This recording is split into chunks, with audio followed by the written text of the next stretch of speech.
The Abbott and Costello program, starring Bud Abbott and Lou Costello, brought to you by Camel, the cigarette of costlier, properly aged tobaccos. The Abbott and Costello program, with the modern rhythm of Will Osborne and his orchestra, the swingy singing of Connie Haynes, and spotlighting that cheeky, chubby little mischief maker who, when caught red-handed cutting the garters off his Aunt Minnie's girdle to make himself a slingshot, calmly said, I'm a bad boy!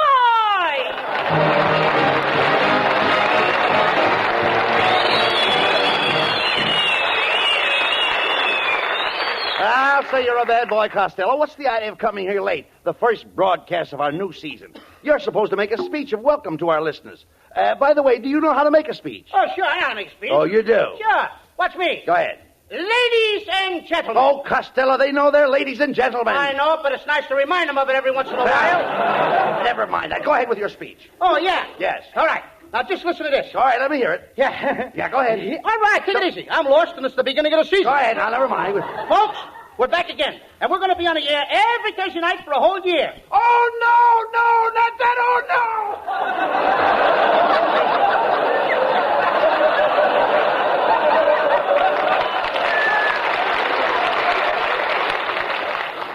I think we just lost a listener. no. All right, never mind that, Costello. Why weren't you here for rehearsal this afternoon? Where were you? Oh, Abbott, my family gave me a welcome home party this afternoon. They did? Hey, did we have fun? My Uncle Artie Stebbins, he drank 2 cups of tea and passed out cold. Now, that's ridiculous. How could a man pass out from drinking 2 cups of tea? This was DTT. You dummy, DTT is not a beverage. It's made strictly for vermin. That's right. We made enough for everybody. Men, vermin, and children. Never mind about that. You should...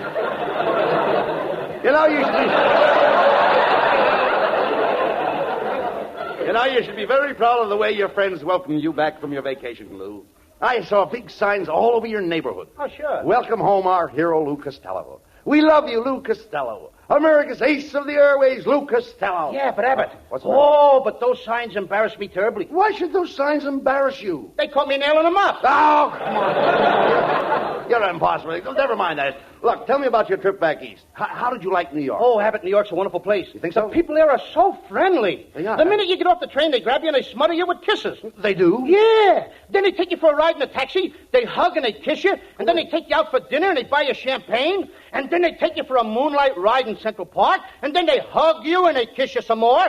And then they send you home with a 5-pound box of chocolates. Costello, did all this happen to you? No, to my sister. Costello, look, please. I'm talking about you. What did you do in New York? Oh, Abbott, I met the most beautiful wave. We went together for 13 weeks. You went with this wave for 13 weeks? Yeah, we just finished basic training. Oh, come on. That's silly. The next time I see you, we're going on maneuvers. Will you talk sense, Costello? Look, what does this girl do in the Navy? Is she a petty officer? What kind of officer? Petty. Petty? Oh, sure. She petties all the time. And she likes the necky, too. I don't mean that. I'm crazy about that girl, I Abbott. can imagine. She's so sweet and delicatessen. Delicatessen? Everything about her is so dainty. What's her name, Lou? Lena. Lena. Lena Genster. Lena Genster. Is she a nice girl? Is she a nice girl, Lou? Did you meet her family? Oh, sure. And what a family. Her father and mother have 37 children. 37 children? Mm-hmm. They must live on the other side of the tracks. With 37 children, they got to live on both sides of the track. Well, never mind about her family. Is Lena a pretty girl? Pretty? Mm-hmm. Abbott, do you know how Veronica Lake's cute little nose comes right to a point? Yes. Lena's head does the same thing. Well, look, how about a figure? Is she sylph-like? What? Is she sylph-like? Does she have a sylph-like figure? If she does, she keeps it to herself. No, you don't. By sylph-like, I mean chic. Is Lena chic? No, she ain't been chic since she had the mumps. No. Chic has nothing to do with the mumps. Chic means svelte. Now, is Lena chic and svelte? Oh, yeah. When Lena had the mumps, she was very chic and her face svelte way up. Her mother rubbed a jar of shave on her push and the svelting went away. No. What have we got? Swedish riders or I don't know. You imbecile. Listen to me, imbecile. I only want to find out your girlfriend, Lena, what she looks like. Is she pert? She what? Pert. Would you say she was pert? Certainly she's pert. She's pert Irish and pert Eskimo. No, you idiot. I'm not talking about her background. I want to know if Lena is pert or appealing. Oh, sure. One time she got sunburned, and a pert of her background was appealing. No, look, Costello. I merely ask you if your girlfriend Lena is chic. When I say chic, I'm not referring to her health. Chic means pert. Therefore, a girl can be pert, and a pert girl can be svelte, and a svelte girl can be appealing. Oh, when you say a girl is chic, you're not referring to her health. Chic means pert, and a girl who is chic and pert is appealing. And most girls who are appealing are referred to as svelte. Therefore, a chic girl can be pert, and a pert girl can be svelte, and a svelte girl can be appealing. Now you've got it. And now I don't even know what I'm talking about. Get him out of here.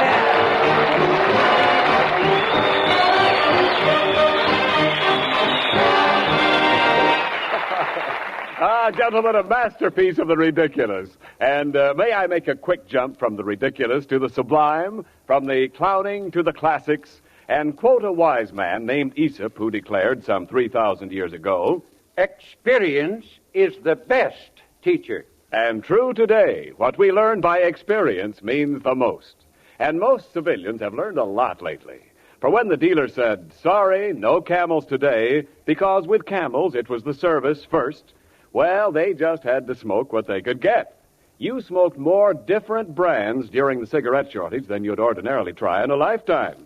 And you learned by experience that nothing takes the place of Camel's costlier tobaccos properly aged and blended. Experience is the best teacher. And experience has taught millions of smokers to say, C-A-M-E-L-S. Camels. Today, more people want Camels than ever before in the history of this famous brand. And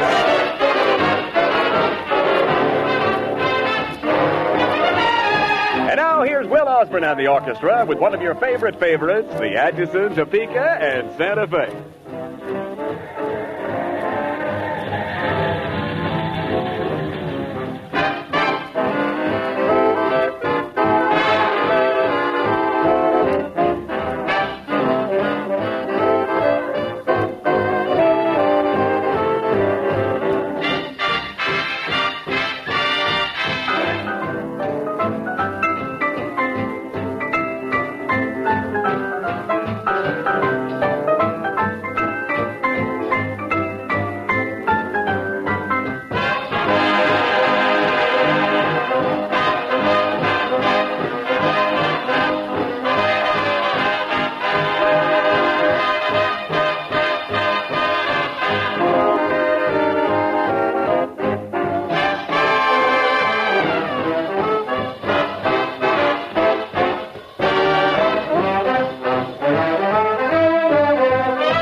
She's as sweet as she can be. I love to lean against Alina. When Alina leans against me. All right, look. Cut that out, Costello. Will you please never mind that scene? Will you forget about your girl, Lena? You're here and she's in New York. I'll never forget Lena Abbott. Gee, I remember the last night her and I was together. I bought a great big bag of gumdrops. Red ones for Lena and black ones for me. Red gumdrops for Lena and black ones for you? Yeah, we sat on a bench in the park eating them gumdrops. Then it got dark and I lit a lantern. You jerk, you mean you were sitting on a bench with a beautiful girl at night and you lit a lantern? Yeah. Why? It was so dark I couldn't tell the red gumdrops from the black ones.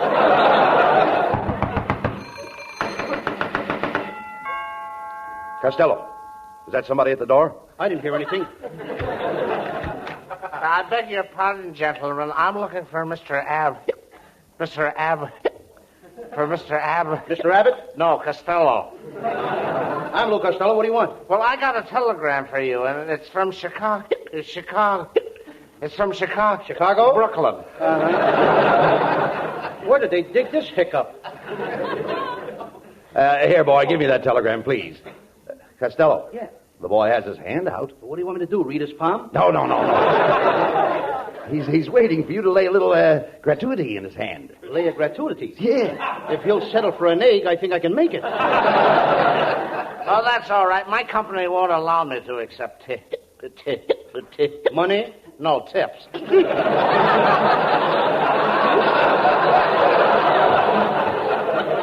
see, the telegraph company pays me very well as it is. I only been working for them for 20 years, and yesterday they raised me. They raised you? Sure, they raised my bicycle seat up 6 inches. I think he's just got a flat, that guy. You know, the only reason we keep the guy on the show is because he knows where to get bacon. Oh, never mind. Here, give me that telegram. Give me that telegram, Costello. I'll read it. Let's see. Have been discharged from the waves. Am on my way to Hollywood to accept the starring role that you promised me at Universal Studios. Signed, Lena Genster. Costello. Costello, look at me. Did you promise that little girl that you would make her a star in pictures?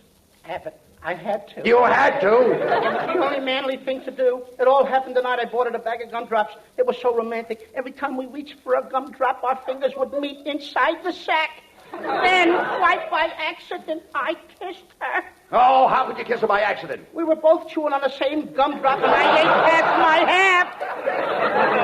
half. You imbecile. You didn't have to promise her a starring part in pictures just because you kissed her. That's not all I did. What? As I was pulling away, the gumdrop snapped and bent her pivot tooth. Well, you're certainly in a mess, Costello. How are you going to get an unknown girl a starring part in pictures? But I thought maybe you could help me. I can't help you. I can't. Wait a minute. Hey, wait a minute. There's a man here tonight who happens to be the world's greatest motion picture producer. Good evening, gentlemen. I am Professor Melonhead. Better known around the studios as Cecil B. D. Melonhead. Melonhead? Hey, Abbott, get a load of that skull. His head looks more like Nagasaki after it was hit by the atomic bomb.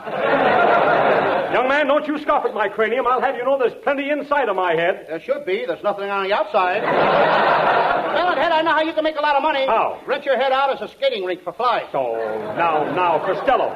Suppose my head is round and shiny. Surely you've seen things like this before. Yeah, but they all had handles on them. Yeah, oh. Quiet, Costello, please. Professor, do you think you could advise Costello how to get his girl a starring role in pictures? Certainly, Abbott. Now, Costello, first I'll have to know something about your girl. Is she photogenic? No, she's part Irish and part Eskimo. Oh, I see. She's chic.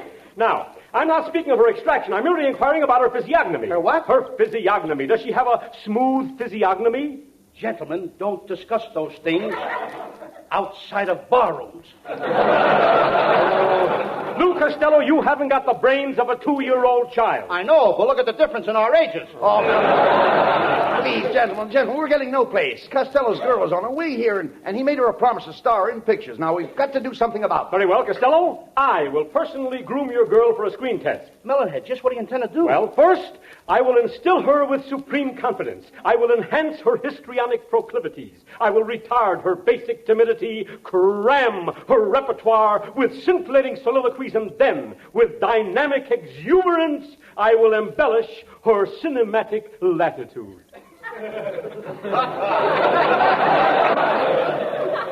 You wouldn't dare. You haven't got the nerve. Oh, nonsense. Costello, I've never been so humiliated in my life. I'm ashamed to have people see me walk out of here after conversing with an imbecile like you, Mr. Abbott.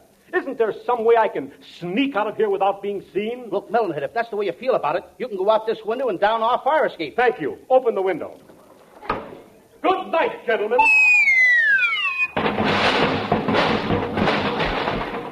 Costello, what was that? It just dawned on me we ain't got no fire escape.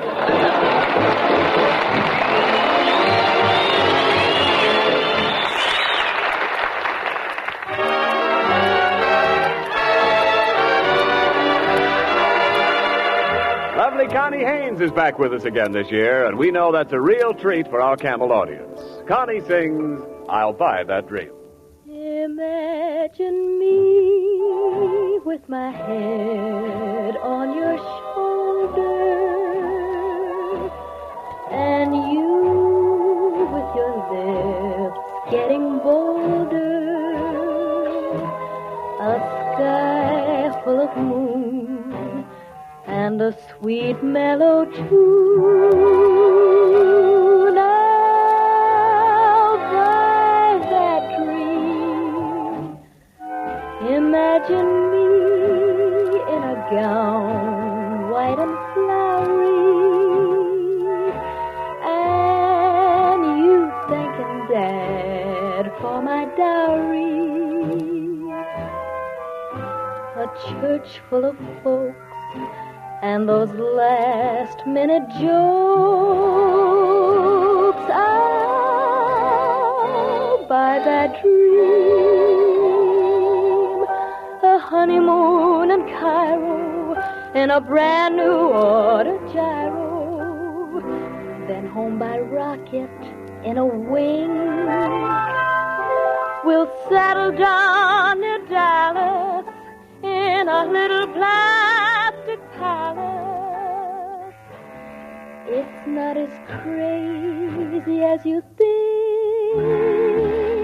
Imagine me on a first anniversary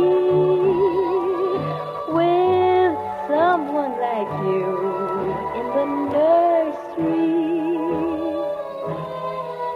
It doesn't sound bad, but if it can be had, I'll buy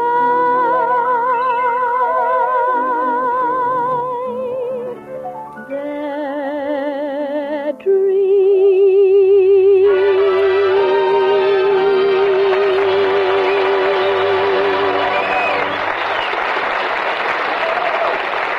It was lovely, Connie, lovely.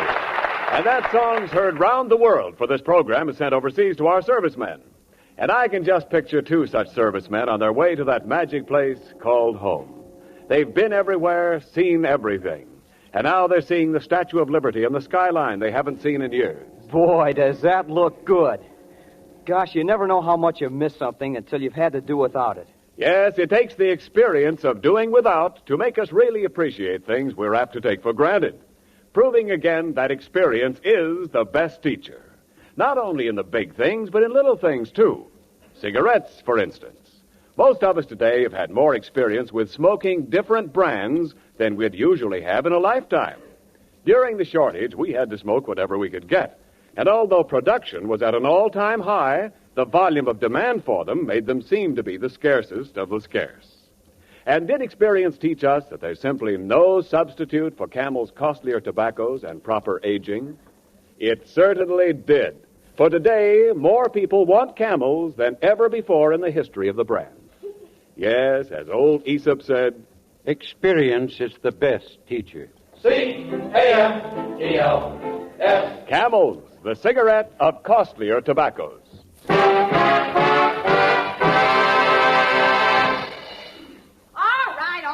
Stand aside, boy, and let me in. One side or I'll open your head. Shh. Now, please, madam, quiet. The Abbott and Costello show is on the air in the studio. You must be absolutely quiet. Not a sound. You're not even supposed to breathe while they're on the air. Don't tell me they're that bad. Well, I'm going in. Step aside, hat rack, before I hang something on your hook. You're not getting past me, madam. I am the head usher. Oh, yeah? Well, pick up your head, usher. What's going on here? Wait a minute. What is all this commotion, madam? Boy, I'm looking for the owner of the NBC network, Mr. Lou Costello. Just tell him. You may tell him that Lena Genster is here. Wait here just a minute, Miss Gensler. Don't go away, will you please? Just a minute. I'll be right back. Costello. What? Costello. Yeah? Who do you think is here? Who? It's Lena Genster. Oh, good. That's... What? Yes. Well... Lena Genster. You Look at it. Open the window. I'm going down the fire escape. Costello, we have no fire escape. I'll make one. No. Costello, come here. Did you tell Lena Genster that you own the NBC network? I had to, Abbott. When did you tell her that? The night you had the gumdrops? No, that was the night we made fudge. Costello, you idiot. First you told Lena you'd star in pictures. Then you told her you own the NBC network. I hope you didn't tell her you were the mayor of Los Angeles. Abbott, you know I wouldn't do that. No. I'm not that dumb. You're not that dumb. I've had enough of this horsing around. I demand to see Senator Lou Costello. Senator!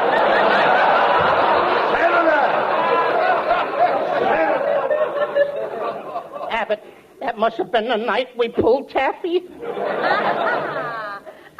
There you are, Fatso. Come here to Mama and give her a great big kiss. All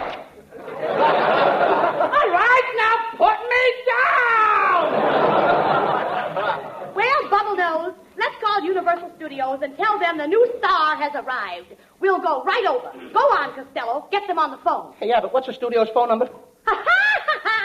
Get him. He owns the studio and he doesn't even know the phone number. Costello, you told her you own the studio? Oh, sure, I'll own it any day now. President Bloomberg of Universal practically promised it to me. He promised it to you? Yeah, he said, Costello, one more picture like the last one and I'm going to give you the business. Come on, Fatso. Jump over that last egg and let's get out to the studio. I'm ready to star in my first picture.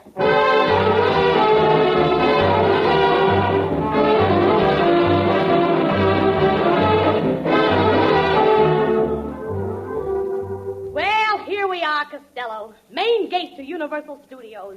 Just think, in a few minutes, thanks to you, I'll be a star. Lena, don't you think we ought to come back some other day? The gate's locked. There's other people getting in. Look, there goes Charles Lawson. Open the gate for Mr. Lawton, Mike. Look, there goes Charles Boyer. Open the gate for Mr. Boyer, Mike. Go on, Costello. You own the place. Tell him to open the gate for you. Good morning, sir. I'm Lou Costello. Climb over, you bum. Costello, did you hear what he said? Why, he's treating you like a dog. Speak up.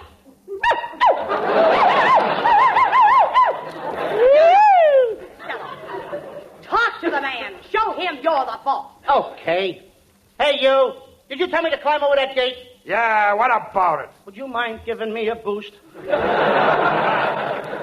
I'm beginning to think you're a phony, Costello. If you don't get me a starring part in this studio, I'm going to tell your mother just what really happened the night you bought me that 50-cent bag of gumdrops. No, Lena, not that. Anything but that. Please don't tell her that. Your mother wouldn't like that, would she? No.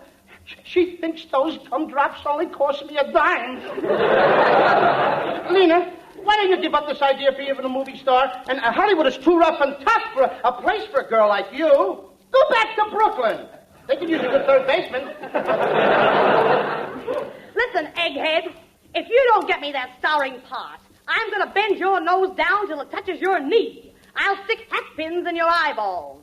Then I'll get a hot iron and solder your ears together. And if that doesn't work, I'll torture you. Lena, I was only kidding. Come on in here. We'll see my director friend, Gregory Ratbiscuit. He'll do anything for a friend of mine. There's Mr. Ratbiscuit's secretary. Hey, you. Well, what is it? I said, what is it? I give up. What is it?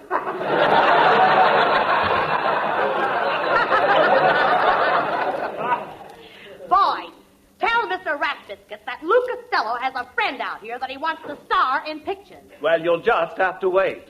Mr. Lawton is in there now trying to get a friend of his in pictures. So, Mr. Lawton, you got a friend that you want to get in pictures, eh? Everybody's got friends. Nothing but friends. What am I running here, an old friend's home? I'll show you what I think of you and your friends. Now get up!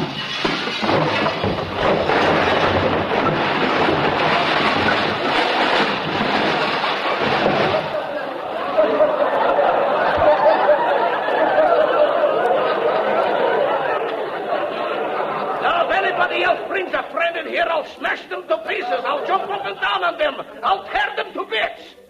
Well, Costello, I suppose you have a friend. No, sir, not me. I haven't got a friend in the world. Everybody hates me. I'm all alone. What about this young woman? Oh, I never saw her before in all my life. What a beautiful creature. What a gorgeous specimen of poultry. Poultry? Spring is busting out all over. Come, pretty one, come into my office. I want to discuss your possibility. Oh, Mr. Rat Biscuit.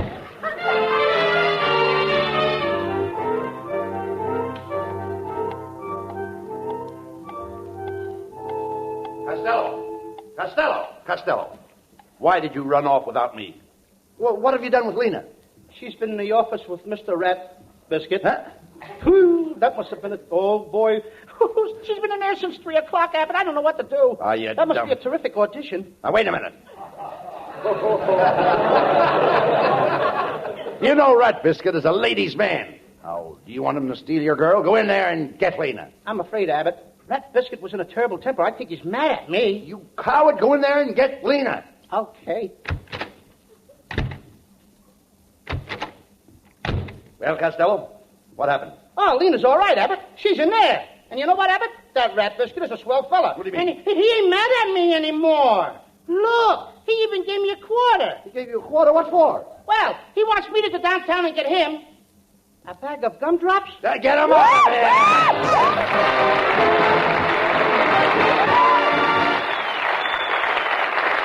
Abbott and Costello will be back for Camel cigarettes in just a moment. And now, this week's salute in the new series of salutes to the men who won the victory. Tonight, we salute those heroic men who wear the yellow and blue patch with the green cactus on their shoulders. The heroes of the 103rd Division, upon whose battle record is written the names of Wissembourg, Stuttgart, and Austria. In your honor, men of the 103rd Division, the makers of camels are sending to your fellow servicemen overseas 500,000 Camel cigarettes. Each of the two Camel shows thus honors the different units of the Army, Navy, Marines, and Coast Guard, a total of 1 million camels sent free each week. Camel broadcasts go out to the United States twice a week, are rebroadcast to practically every area in the world where our men are stationed, and in cooperation with the Good Neighbor policy, also to Central and South America. Listen again next Thursday to Abbott and Costello. And now here are Bud and Lou with the final word. Well, Costello, it's nice to be back on the air with all our old friends. You know, I hope they've all got their radios tuned in to our show tonight. Well, Abbott, I know of one little radio that's tuned in down on the Lower East Side of New York. And that's at the bedside of a little pal of mine, little Johnny Stack. Come on, Johnny, get well quick. Get well for Abbott and I. I know the radio audience won't mind that we dedicated our opening show to you, Johnny. Okay. So good luck, kid. Come on, well. Johnny. Get well, Johnny. Good night, folks. Good night to everybody. Good night, Johnny.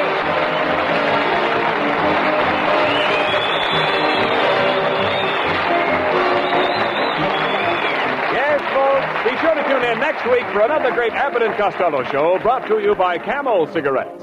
And remember, Camels are worth asking for every time.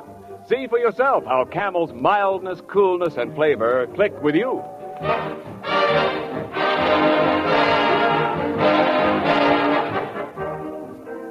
There's many a type of pipe in the world, and they give out with many different sorts of sound. For instance, take a Navy bosun's pipe. Or the pipes in an organ. Or that sound that signals tops in contentment, the sound of a man whose pipe is loaded with rich, full-bodied, mellow Prince Albert smoking tobacco. Yes, that contented is the sound produced by a PA-packed pipe. Because not only does Prince Albert deliver wonderful flavor and fragrance, but it's gentle to your tongue as well. Even if you're a marathon pipe smoker, a special no-bite treatment takes out the tongue punishment that spoils your smoking pleasure. Prince Albert is crimp-cut, too, for firm packing, easy drawing, and even burning. Switch to PA today. Saturday night, be sure to listen to the Prince Albert program, Grand Ole Opry, broadcast coast to coast every Saturday night on NBC.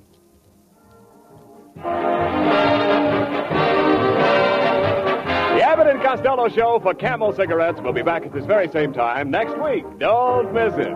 This is Ken Niles in Hollywood wishing you all a pleasant good night. This is the National Broadcasting Company.